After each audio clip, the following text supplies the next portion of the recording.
सरसाया او صدقۃ الفطر چې دی دا پچا چا باندې واجب ده سرسایه به کم کسان ورکي سرسایه د پاره یو څو شرایط دي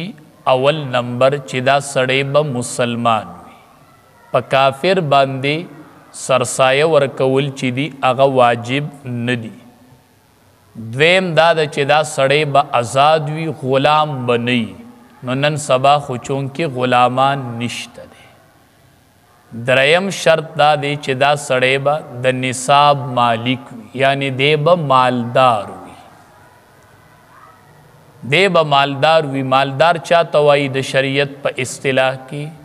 52 تولی سپین زر چې د دې څومره قیمت جوړیږي دی د هغې مالک وي لکه نن سبا د 52 تولو سپین زرونه د دې ریټ خیږي او کوزیږي بعضې ځای کې ګران وي بعضې ځای کې ارزان وي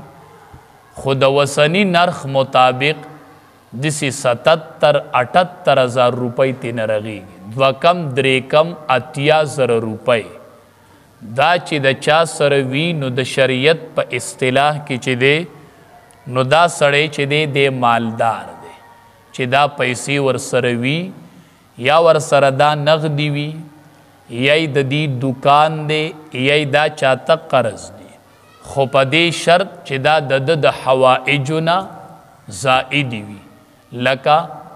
کور چې دی دا په سرسایه کې نه دی حساب په مال کې او د کور سامان چې دی دا به پکې نه حسابېږي کپړې به پکې نه حسابېږي سورلی به پکې نه حسابېږي نو د دې نه علاوه د دې شیزونو نه چې کم د حوائج دي د دې نه علاوه د ده سره نن سبا دوه کم درې کم 80,000 روپۍ رغېږي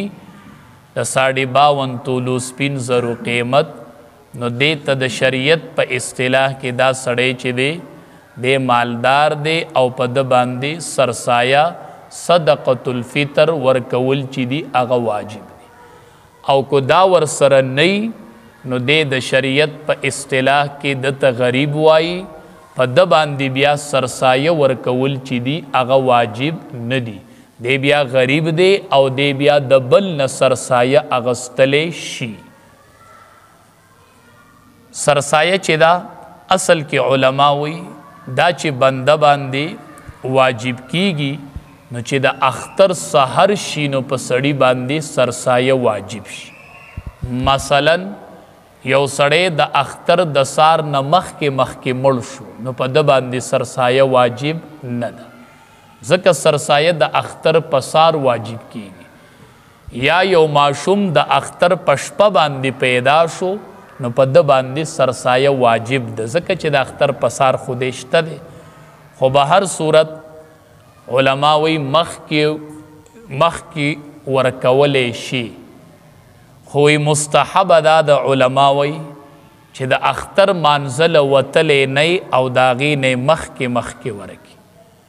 او وی که چا په رمضان المبارک کې ورکړله دا سرسایه نو دا ډیره غوره ده غوره دا ده چې دی په رمضان المبارک په میاشت کې ورکي د اختر نه مخکې د پاره د دې چې دا فقیران پې ځان له کپړې والی نور څه حاجاتي هغه پې پوره کی خپل اهل و عیال له پې څه اختر د پاره سامان والی نو پکار ده چې دا سرسایه چې دا د اختر نه مخکې په روژه کې ورکړلی شي سرسایه چې دا کم کس مالدار وي نو په ده باندې واجب ده ده باندې خپله سرسایه واجب ده او د ده چې کم نابالغه بچي دي د هغې سرسایه هم په ده باندې واجب ده دی به خپله سرسایه ورکوي او د خپل نابالغه بچو سرسایه دا په ده واجب دي د بالغ اولاد سرسایه چې ده هغه په پلار واجب نه ده د ښځې سرسایه په خاون واجب نه ده ورکولی شي پلار د خپل ټول اولاد د طرف نم سرسایه ورکولی شي خاون د خپل ښځې د طرف نم سرسایه ورکولی شي خو واجب پې نه ده د بالغ اولاد سرسایه او د خپل ښځې سرسایه دا په دې کس باندې واجب نه ده البته که ورکوي نو ورکولی شي. لکه عام طور پر نن سبا کور کې یو مشر وي هغه د ټولو په ځای باندې سرسایه ورکي د ټول اهل و عیال د طرف نه، نو دا ټیک دی او بالکل جائز دی. سرسایه چې دا به څومره ورکول غواړي؟ نبی کریم صلی الله علیه وسلم چې سرسایه ورکړې وه د غنمو نه، د وربشو نه او د کجورو نه او د وسکو نه، د دې ټولو نه سرسایه ورکړې وه. غنم چې نبی کریم صلی الله علیه وسلم سرسایه ورکړې وه نو د غنمو نه نیم سواع ورکړی و، او د وربشو نه او د کجورو نه او د وسکو نه نبی کریم صلی الله علیه وسلم روغ سواع ورکړی و، او د غنمو نه نیم سواع ورکړی و. نو که یو سړی نو نیم سواع چې دی هغه د ننني تولونو مطابق تقریبا هغې نه پاو کم 2 کیلو رغېږي. نیم سواع چې ورکړی نو د موجوده کیلوګانو په حساب د هغې نه نیم د کیلوګانو په حساب د هغې نه پاو کم 2 کیلو جوړیږي. نن سبا چې سړی د غنمو نه سرسایه ورکوي نو که دی پاو کم 2 کیلو غنم ورکوي یا د هغې قیمت ورکوي نو ټیک ده. که غنم ورکوي ام ټیک ده او که د غنمو قیمت ورکوي نو ام ټیک ده. پاو کم 2 کیلو غنم چا ورکړل یا د هغې قیمت ورکړو رغیږي پاو کم 2 کیلو علما وی احتیاطاً 2 کیلو. نو چې 2 کیلو غنم سړی ورکي یا د 2 کیلو غنمو قیمت ورکي نو دا سرسایه ده.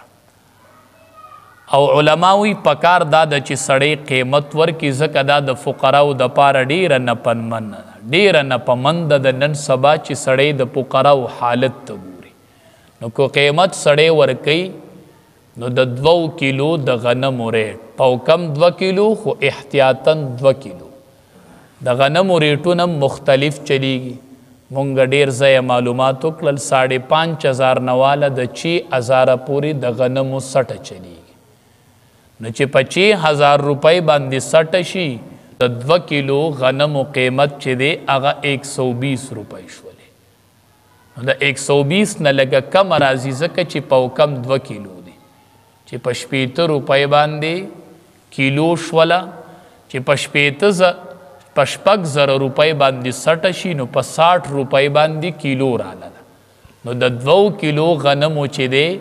هغه 120 روپۍ راللې. 120 نه لږه کم راځي ځکه چې پاو کم 2 کیلو دی او احتیاطاً 120 روپۍ. نه که یو سړی 2 کیلو غنم ورکوي او که 120 روپۍ ورکوي دا د 2 کیلو غنمو قیمت دی، نو په دې سره به د هغه ذمه ادا شي. سرسایه به چا ته ورکوي؟ سرسایه هر هغې کس ته به ورکوي چې په چا باندې زکات کیږي. چې څوک د زکات مستحق وي نو هغه د سرسایي هم مستحق دی. سرسایه جماعت کې یا په لار کې پلاحي کارونو کې سرسایه نشي ورکولی، دا د غریب حق دی. پکار ده چې دا غریب ته لاس په لاس باندې میلو شي